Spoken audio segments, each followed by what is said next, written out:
Assalamualaikum warahmatullahi wabarakatuh. Balik lagi ke channel saya. Pada video kali ini saya akan membahas secara lengkap tentang job desk dari seorang IT Business Analyst.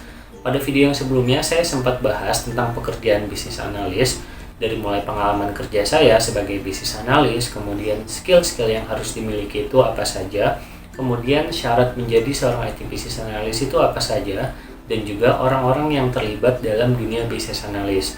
Silakan teman-teman tonton videonya pada link yang ada di atas. Oke, buat teman-teman yang ingin mengetahui job desk secara lengkap IT Business Analyst itu seperti apa, silakan tonton video ini sampai selesai.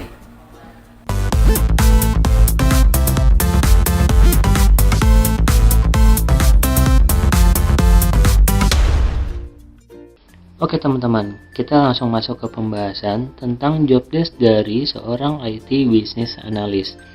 Pekerjaan mereka itu seperti apa dan urutan pekerjaannya bagaimana. Biasanya di awal project, seorang IT Business Analyst akan melakukan requirement gathering dengan user. Jadi requirement gathering ini adalah kita akan meeting dengan user untuk membahas dan menggali informasi kebutuhan dan kendala dari user. Lalu kita akan menganalisa kebutuhan sistem yang diinginkan oleh mereka. Lalu kita akan mengetahui bisnis proses yang berjalan sekarang itu seperti apa.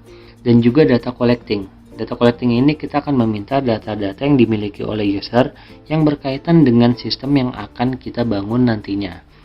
Biasanya requirement gathering ini kita lakukan 4-10 kali pertemuan, tergantung dari besar atau kecilnya project yang kita jalankan.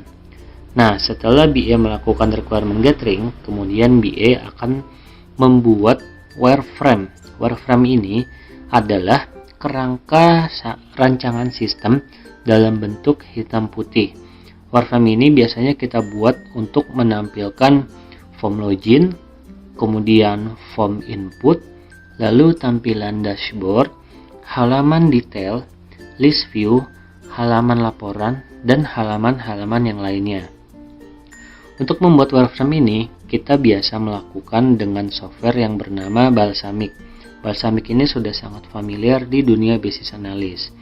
Jika wireframe sudah jadi, kita akan share wireframe ini ke user untuk di-review. Kemudian kita biasanya akan mendapatkan feedback.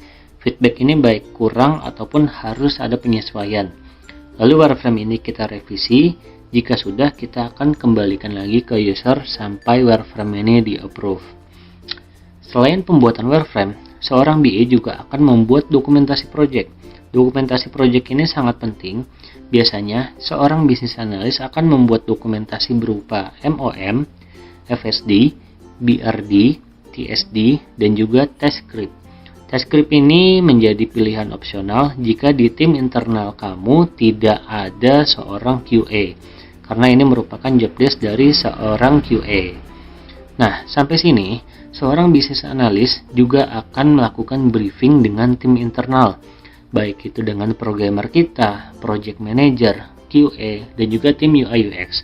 Kita akan membahas tentang requirement definition yang sudah kita lakukan di awal, kemudian kita akan membahas scope sistemnya sejauh mana, sistem flow-nya bagaimana, dan ada role atau user apa saja di dalam sistem, serta pembagian tugas untuk melakukan develop ini. Jika developnya sudah selesai, biasanya BA melakukan testing dan juga bug fixing control. Testing ini kita tidak melakukan semuanya, hanya yang bersifat functionality saja, dan juga hanya tes untuk validasi atau stress test. Jadi pastikan sistem yang sudah dibuat oleh tim kita itu sudah sesuai fungsionalnya dan juga validasinya.